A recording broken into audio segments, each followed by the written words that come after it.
And guys, good morning sa inyo lahat. Yan, for today's video guys, yan kung mapapansin ninyo, nandito tayo sa kasa ng Premium Bikes Corporation. Ang branch natin ay located sa San Jose Occidental, Mindoro. At for today's video guys, ang pag-uusapan natin ay yung aming bagong si Suzuki Smash 115. Ito yung 2026 model niya. Yan. Ito yung pinakamahal na variant ng Suzuki Smash guys, kasi siya yung naka mag wheels, tapos naka disc brake. Yan, kung mapapansin ninyo. Dito sa video na to, tatalakayin natin syempre yung actual inclusion ng unit, ano bang itsura niya, ano bang nabago sa kanya, at magkano ba ang kanyang galawan ngayong 2026 ng June.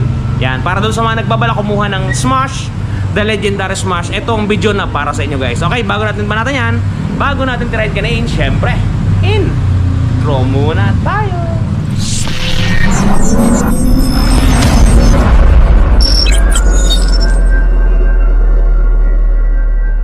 Good guys, without further ado, ito na yung ating Smash. Yan, kung mapapansin niyo, napakaganda ng kanyang kulay, di ba? Yung kombinasyon niya talagang bagay na bagay sa kanya. Kung mapapansin niyo, yung kanyang pinaka base coat o base paint is kulay blue. Hindi siya yung literal na kulay blue guys. Meron siyang glitters. Yan, pansinin niyo pag malapit ha. Pag nasikatan to ng araw guys, para siyang kumikinang. Yun, may add ko nga pala guys sa mga makakabili na to. For example, magagasgasan yan kahit anong motor ang bibili ninyo, nagasgasan. Ito guys, touch paint ni wash body. Singit na muna natin. Napakaganda at napakakisig nito. Nakakabura ng mga gasgas. Alright. At ito na guys, ang touch paint ni wash body. Diba napakaganda? Ganto ang packaging yan pagka mabibili ninyo. Ito yung polishing cream. Ito yung surface cleaner. Ito yung mismong touch paint. At may kasamang pre-yan na pen brush. At meron niyang instruction kung paano gagamitin. Ito guys, kung makikita ninyo, ganito siya i-apply. Una, pahidan ninyo ng polishing cream para makinis ninyo yung lugar o lokasyon. Sprays ng surface cleaner. At syempre, i-apply natin ang ating touch paint. Yan. Isulat nyo lang ng pen niya at talaga namang matatakpan ang mga gasgas ng inyong unit. Bili na kayo guys, touch paint ni Wash Body. Ayun guys, napaka-epektibo ng touch paint na yan. Kaya kung ako sa inyo, i-try nyo na ang touch paint ni Wash Body. Di ba? Nakita nyo naman doon sa ating commercial, napaka-quality niya. Kaya kung may gasgas ang mga motorsiklo ninyo, i-try nyo na yun guys. Okay, balik tayo dito kay Smash. Yan, ito yung kanyang pinaka-itsura. Yung base paint niya po is kulay blue. Tapos meron siyang kombinasyon ng kulay puti dito sa kanyang tagiliran. At kulay itim dito naman sa kanyang batok. Yan. Magpapunta ka naman sa likod, kulay itim na lang siya at dinala na lang siya ng decals. Yan, kung mapapansin niyo, meron siyang sport underbow. Yan. Mga decals na lang. Solid black na siya sa likodan. Tapos white siya. Hati-hati yung kanyang kombinasyon kung mapapansin niyo. Blue, white, tapos pa-black na sa likod. Napakaganda na itsura niya guys. Yung decals niya, buhay na buhay oh. Hindi yung literal na gumagalawa, yung buhay na sinasabi ko. Buhay na buhay tingnan. Alright, talaga namang may nangyayari na. Ito guys yung kanyang mag wheels. Mapansin nito, para to yung mga aftermarket na mags. Kahit hindi ka na magpalit, napakaganda niya. You know, parang RCB style pa nga, di ba? Makinis yung kanyang texture. Makinis yung kanyang texture, oh, di ba? Ganda. Solid guys, 5 spoke siya. Yan. Tapos ito yung tube type guys, oh. Pero kung meron kayong budget, palitan nyo na lang siya ng pito, pwede na ito maging tubeless. Alisin nyo yung pito at interior, palitan nyo ng pito na pang tubeless. Okay na yan guys. Yung size ng kanyang goma sa harapan, 7090-17. Japan to guys. Japan, gawa yan ni MVP Star. Yan. Naka-disc brake tayo sa harapan. Kung mapapansin niyo, napakasimple ng kanyang display. Para lamang siyang platong butas-butas. Tapos single pot caliper lang tayo. Okay. Yung tapalodo niya ganun pa rin, maganda. Hati ang kulay, blue ang harap, itim ang likod. Okay guys, yan. Di-cable ang ating speedometer guys, hindi siya katulad ng mga di computer box siya, hindi, manual pa rin yung kanyang speedometer. Di-cable. Sa mukha niya wala naman nagbago, ganun pa rin, bulb type tayong lahat. May signature siya dito ng Smash yan. Goods sa goods. Yan yung kanyang mga signal light. Goods sa goods talaga. Alright. Dito naman sa kanyang harap. Ito kung mapapansin ninyo, ito kanyang speedometer. Yan, analog. May fuel gauge at meron tayong gear indicator. Yan. Rolling po yan pag nakahinto. For example, nasa 4 ka na. Tapos nag-totally stop ka. Pag inapakan mo po yan, mag-neutral po tayo. Yan po, suki. Tapos meron po tayo ditong choke. Kung mapapansin ninyo, may choke tayo dito, manual choke, may busina, meron tayong signal light, high-low, at saka yung ating electric starter. Bukod sa electric starter, pwede nyo rin siyang buhayin sa pamamagitan ng pagtadya kasi meron siyang kick starter. Yan guys. Alright. Ito yung itsura ng susi natin guys, wala siyang shutter key. Yan, hindi pa siya na-update ni Suzuki. Ganun pa rin siya sa dati guys. Literal na susian. Pag bubuksan nyo yung U-box, literal na may susi din. Yan.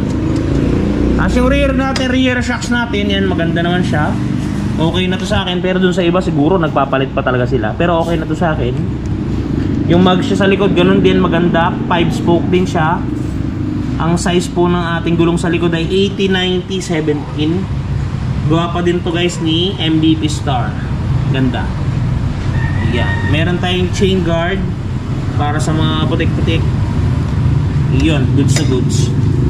Yung pipe niya naman, ito ang itsura ng pipe niya guys. Meron siyang yan, mud guard na heat guard na stainless to.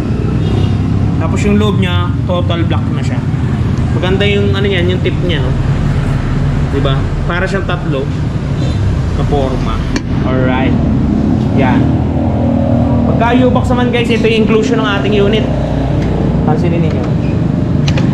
Yung U-box niya, hindi kakasya yung ating helmet. Maliit lang. Yan lang. Signal light lang yung kasya. Ay, signal light, sorry. Side mirror.